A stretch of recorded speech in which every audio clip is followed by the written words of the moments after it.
Hello students, chapter 5 call and petroleum.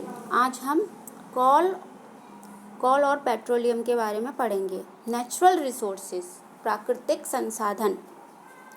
Air, water, soil, forest and minerals are called natural resources. हवा, पानी, मिट्टी, जंगल और खनिज को हम प्राकृतिक संसाधन कहते हैं। The man had been using this for a long time, और इंसान इसका बहुत लंबे समय से उपयोग करता चला आ रहा है। तो increasing population forced him to over use the resources. इन प्राकृतिक संसाधनों का बढ़ती हुई जनसंख्या ने हमें इनका अधिक से अधिक उपयोग करने पर मजबूर कर दिया है। तो depending upon the availability of various resources in nature, the natural resources can be broadly classified into two classes: inexhaustible natural resources, exhaustible natural resources। तो इनकी अलग अलग प्रकार जो प्राकृतिक संसाधन है, इनकी जो प्रकृति है, नेचुरल है जो, तो इनकी प्रकृति के आधार पर और इनकी उपलब्धता के आधार पर हमने इनको 2 क्लासेस में डिवाइड किया है। पहला है इनएग्जॉस्टिबल नेचुरल रिसोर्सेज और दूसरा एग्जॉस्टिबल नेचुरल रिसोर्सेज। अब इनएग्जॉस्टिबल नेचुरल रिसोर्सेज क्या होते हैं? The resources which are present in unlimited quantity in nature and are not likely to get exhausted by human activities are called inexhaustible natural resources। ऐसे प्राकृतिक संसाधन जो कि पर हद से ज़्यादा, जिनकी कोई लिमिट नहीं होती, लिमिटलेस क्वांटिटी में होते हैं, जो हमें प्रकृति से प्राप्त होते हैं और जिनका इंसानों द्वारा यूज़ किया जाए और वो कभी भी समाप्त नहीं होते हैं, उनको हम कहते हैं inexhaustible natural resources. For example wind, water, sunlight etcetera. अगर हम इनका निरंतर उपयोग करें फिर भी ये कभी ख़त्म नहीं होंगे।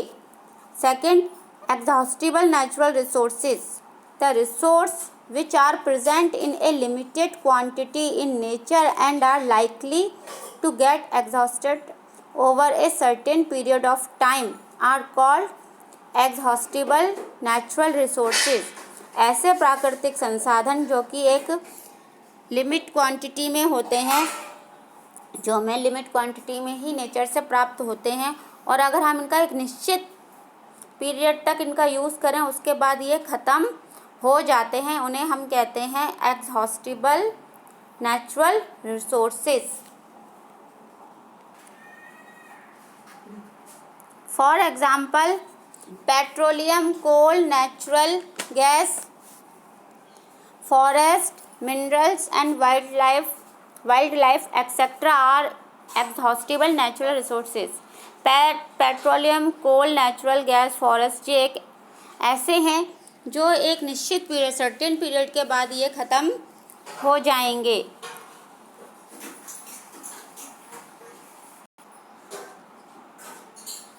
द मिनरल्स, खनिज। Minerals are the backbone of industry. जो इंडस्ट्रीज हैं, उद्योग घर हैं, तो खनिज क्या है? उनकी रीढ़ की हड्डी। Most minerals are obtained from the lithosphere. और ज़्यादातर हमें जो खनिज होते हैं वो किससे प्राप्त होते हैं? लिथोस्फीयर से। The upper layer of the अर्थ, जो पृथ्वी की ऊपरी सतह होती है, उससे हमें ये प्राप्त होते हैं। सम इम्पॉर्टेंट मिनरल्स आर, यहाँ कुछ मुख्य खनिज पदार्थों के नाम दिए गए हैं, जैसे rock salt, mica, coal, petroleum, metals and their ores, limestone, sand. These minerals are formed due to very slow process taking place inside the earth। और ये जो खनिज पदार्थ होते हैं वो कैसे बनते हैं? ये बहुत स्लो प्रोसेस होती है, बहुत ही धीमी प्रक्रिया होती है पृथ्वी अर्थ के अंदर यानी कि पृथ्वी के अंदर। These minerals are distributed in the earth crust differently, और इन मिनरल्स की वजह से जो अर्थ क्रस्ट होती है वो डिफरेंटली होती है, अलग अलग होती है। These minerals are mined from the earth and process to obtain useful product, और ये जो मिनरल्स होते हैं, खनिज होते हैं, ये हमें माइन से, खानों से मिलते हैं, जो कि नीचे पाई जाती हैं, ज़मीन के नीचे पाई जाती हैं, और इनसे हमें काफ़ी अच्छे यूज़फुल प्रोडक्ट्स प्राप्त होते हैं। तो in the last few decades the consumption of minerals has increased rapidly. Since minerals are the non renewable sources, these cannot be replenished easily. There we should use mineral judiciously and economical so that these could last longer.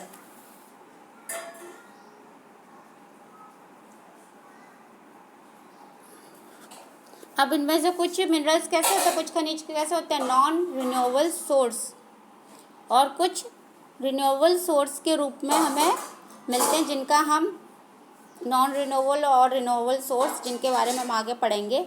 तो जिनका हम economically, आर्थिक रूप में इनको हम use करते हैं।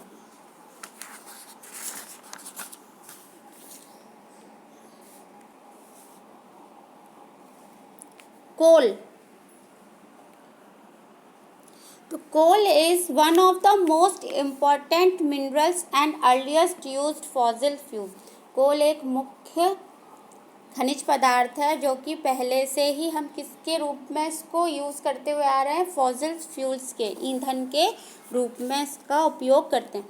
It is occur at varying depth under the upper crust of the earth, और ये हमें किससे मिलता है, जो हमारी पृथ्वी की अर्थ की जो अपर लेयर होती है, अपर क्रस्ट होती है, उस पर ये काफ़ी लेयरिंग डेप्थ अंडर से, उसके गहराई से हमें ये मिलता है।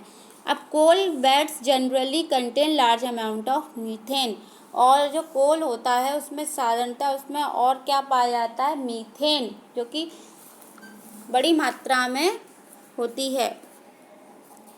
हाउ इज कोल फॉर्म्ड, अब ये बनता कैसे है, जो कोल है वो कैसे बनता है, तो coal is found deep inside the earth in the form of coal beds.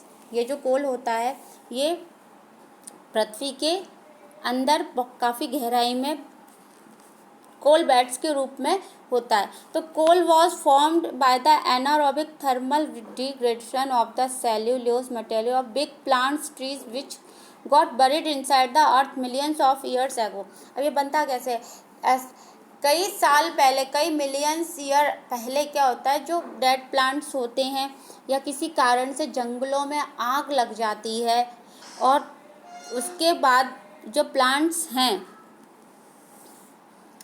वो सब ख़त्म हो जाते हैं जलकर, और उस पर लेयर टू लेयर और चीज़ों की बनती जाती है, सेलुलोजिक मटेरियल्स की, तो वही हमें कोल के रूप में प्राप्त होता है। Anaerobic thermal degradation of would is also termed carbonisation, और ये क्या है, जहाँ अधिकता से ज़्यादा कार्बन इकट्ठी होती है उसी को हम कहते हैं carbonization. Carbonization is a slow process and may take thousands of year to take place, और कार्बोनाइजेशन है वो एक बहुत धीमी प्रक्रिया है, इसको हज़ारों साल लग जाते हैं जगह लेने में। तो thus the slow conversion of wood into coal under the influence of high temperature, high pressure and in the absence of air is termed carbonization. बहुत धीमी प्रक्रिया है, जंगल किसी न किसी हाई टेम्परेचर या किसी प्रेशर की वजह से जो नष्ट हो जाते हैं, जो वुड्स हैं वो नष्ट हो जाती हैं, उसके बाद वहाँ जो एयर है वो एब्सेंस होती है वहाँ पर, और टेम्परेचर जब हाई होता है तो क्या होता है, उस पर लेयर टू लेयर पड़ती रहती है, और इससे कार्बन की लेयर जब बनेगी, जब ऑक्सीजन नहीं होगी तो वहाँ कार्बन की जो लेयर इकट्ठी होती रहती है, उसी को हम कहते हैं कार्बोनाइजेशन। तो wood under the effect of high temperature and pressure and in the absence of air get convert into coal. through a number of steps, each steps leading to an increased carbon contact. जो लकड़ी है under the effect of high temperature, उच्च तापमान और दबाव, और वहाँ क्या है, किसकी एब्सेंस है, ऑक्सीजन की एब्सेंस है, तो वहाँ मोस्टली क्या होगा, कार्बन पाई जाएगी। तो जब कार्बन जो है ये कोल में जब कन्वर्टेड होती है तो उसके लिए कुछ स्टेप्स हैं जो हम यहाँ पढ़ेंगे। वुड, अब लकड़ी है, हीट हुई, प्रेशर भी बढ़ा, तो पीट लाइट ब्राउन, कैसी हो गई, लाइट ब्राउन। हीट, प्रेशर, फिर लिग्नाइट ब्राउन, और ब्राउन होती चली गई, डार्क हो गई। अब हीट प्रेशर और हीट और प्रेशर, उस पर दाब और बढ़ा तो वो बाइटुमिनस कोल यानी कि ब्लैक हो गई।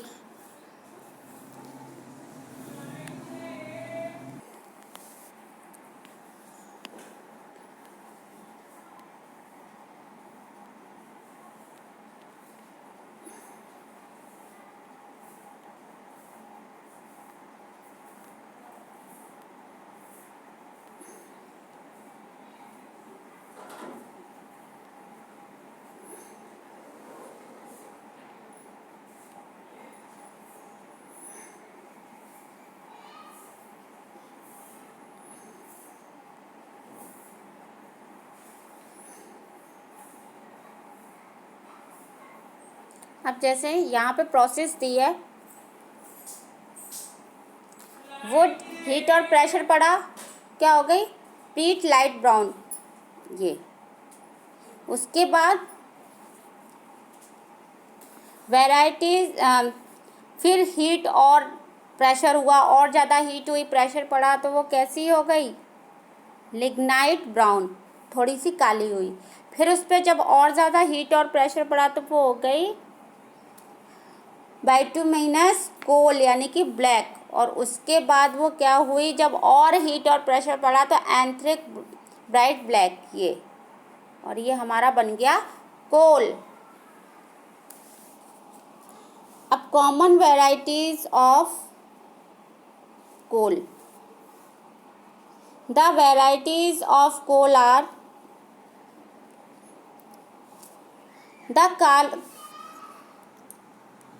Calorific value of coal depend upon its carbon contacts. अब इसकी जो कैलोरीफिक जो वैल्यू है यानी कि अब इसमें कितनी परसेंट, मतलब कितने अमाउंट में इसमें कार्बन पाया जाता है, तो उसके ऊपर डिपेंड करती है। So the calorific value increased in going from wood to anthracite, wood, peat, lignite and bituminous coal, फिर एंथ्रासाइट।